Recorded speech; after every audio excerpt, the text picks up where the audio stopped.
डिलिव्हरीनंतर आई स्वतःची आणि तिच्या बाळाची खूप काळजी घेत असते, परंतु बऱ्याचदा नकळतपणे आईकडनं काही अशा चुका होऊन जातात ज्याचा परिणाम डिरेक्टली त्या बाळाच्या आरोग्यावर किंवा तिच्या स्वतःच्याही तब्येतीवर होऊ शकतो।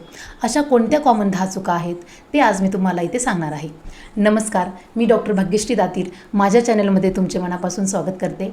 हलक्यात घेतल्या जाणाऱ्या आणि सहज अशा वाटणाऱ्या कोणत्या 10 कॉमन चुका आहेत ते आता आपण पाहूया। त्यामध्ये पहिलं म्हणजे पूर्ण आराम न करणे। सिझेरियन सेक्शन असो किंवा नॉर्मल डिलिव्हरी असो, शरीराचा शरीरामध्ये जो काही बदल झालेला असतो तो खूप मोठ्या प्रमाणात असतो आणि त्याला आरामाची गरज असते। परंतु आपण घरातलं काम करायला सुरुवात करतो, उठबस करायला सुरुवात करतो किंवा जर काही ऑफिसचं वर्क असेल, कशाचं वर्क असेल, खूप वेळ काम करून आपण ते काम करतो। अशा वेळेस काय होऊ शकतं, बॅक पेन होऊ शकतं, बॉडी एक होऊ शकतं, स्टिचेस हील व्हायला वेळ लागतो, त्या स्टिचेसमधनं ब्लिडिंगही होऊ शकतं। अशा वेळेस काय केलं पाहिजे, शक्य तेवढा आराम केला पाहिजे, घरातल्या इतरांची मदत घेतली पाहिजे। बाळ जर झोपलं असेल तेव्हा तुम्ही झोप घेऊ शकता आणि जर काही ब्लिडिंग वगैरे वाटली तर लगेच तुमचे जे कोणी फॅमिली फिजिशियन आहे त्यांना तुम्ही दाखवू शकता। त्यानंतर दुसरं म्हणजे लगेच हेवी काम सुरू करणं। काय होतं, बॉडी पूर्णपणे रिकवर झालेली नसते आणि आपण लगेच हेवी काम करायला सुरुवात करतो। अशा वेळेस काय होऊ शकतं, स्टिचेसवरती प्रेशर येऊ शकतो, पेन वाढू शकतं किंवा खूप थकवाही जाणू शकतो। यामुळे आई थकल्यामुळे ती बाळाची जी प्रॉपर काळजी आहे ती घेऊ शकत नाही। अशा वेळेस काय केलं पाहिजे, घरातल्या कामापासून सुरुवात करा आणि त्यामध्ये पण जे हलकं काम आहे त्यापासून सुरुवात करा। जसे जसे डिलिव्हरीचे डेज वाढत जातील तसं तसं तुमची एनर्जी वाढत जाईल आणि मग तुम्ही हळूहळू हेवी काम सुरू करू शकता। आता तिसरं म्हणजे चुकीचा डाएट घेणे। चुकीच्या डाएटमध्ये काय की बऱ्याचदा ज्या न्यूली मदर असतात त्या काय करतात, वेट गेन होऊ नये म्हणून कमी डाएट घेतात, कमी आहार घेतात। त्याने काय होतं, एक तर तुमचं मिल्क सिक्रेशन जे असतं ते कमी होऊन जातं, त्याने बाळाचंही पोट भरत नाही, ते चिडचिड करतं आणि त्याचा परत ताण तुमच्यावर येतो। अशा वेळेस काय केलं पाहिजे की हे जे काही डिलिव्हरीनंतरचे काही दिवस आहे ते पूर्णपणे कॉन्सन्ट्रेशन बाळावरती आणि स्वतःच्या डाएटवरती देऊन व्यवस्थित काळजी घेतली पाहिजे आणि जे आवश्यक आहे जसं की प्रोटीन, आयर्न आणि कॅल्शियम रिच जे फूड आहे ते तुम्ही घेतलं पाहिजे। त्यानंतर 5वं म्हणजे ब्रेस्ट फिडिंगमधले होणारी चूक। ही सगळ्यात महत्त्वाची गोष्ट आहे की जेव्हा तुम्ही बाळाला फीड करता ते तुम्ही प्रॉपर पोझिशनमध्ये घेतलं पाहिजे। त्याला जर प्रॉपर पोझिशनमध्ये तुम्ही फीड करत असाल तर त्याचं व्यवस्थित ते दूध ओढू शकतं आणि त्यानंतर त्याचं पोट भरेल। पण जर ते व्यवस्थित पोझिशनमध्ये नसेल तर त्याचं पोट भरणार नाही, ते चिडचिड करणार आणि तुम्हालाही त्या दूध पाजताना पेन होऊ शकतं किंवा त्रास होऊ शकतो।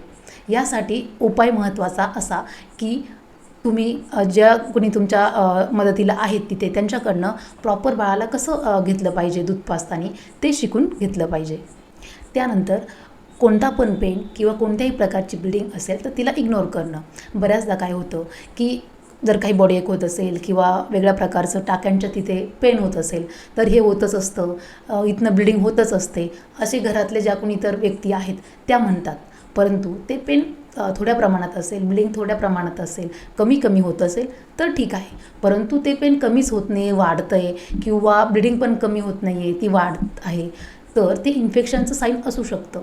अशा वेळेस काय केलं पाहिजे की त्याकडे दुर्लक्ष न करता तुमचे जे कोणी फॅमिली फिजिशियन आहे किंवा तुमच्या ज्या कोणी गायनेकॉलॉजिस्ट आहे त्यांच्याकडे जाऊन तुम्ही योग्य वेळेत कन्सल्ट केलं पाहिजे। त्यानंतरची चूक म्हणजे चुकीच्या वेळेस एक्सरसाइज सुरू करणं।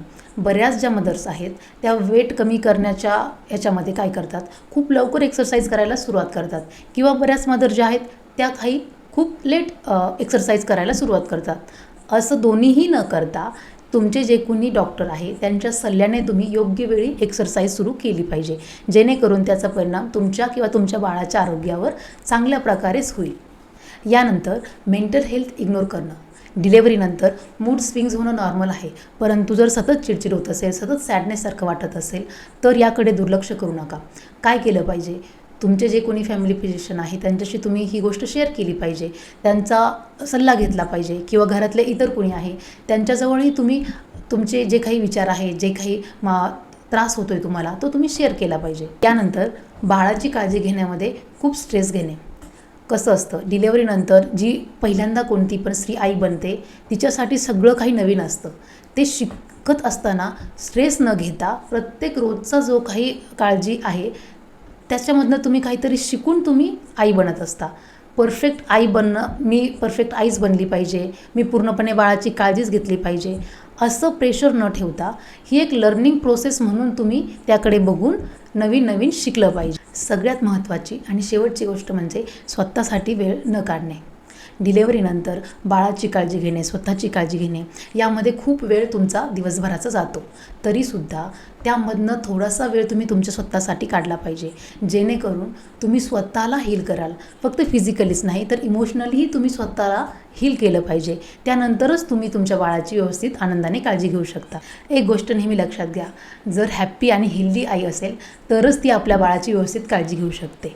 फिजिकली आणि इमोशनली दोन्हीही रित्या जी आई उत्तम आहे किंवा योग्य प्रकारे स्वतःची काळजी घेते ती आपल्या बाळाची योग्य प्रकारे संगोपन करू शकते. ही माहिती तुम्हाला उपयुक्त वाटली असेल तर हा व्हिडिओ लाईक करा आणि ज्यांना खरंच या माहितीची गरज आहे त्यांच्यापर्यंत हा व्हिडिओ नक्की पोहोचवा आणि अशाच नवनवीन माहितीसाठी हे चॅनल सबस्क्राईब नक्की करा. पुन्हा भेटूया अशाच काही नवीन माहितीसह. तोपर्यंत धन्यवाद.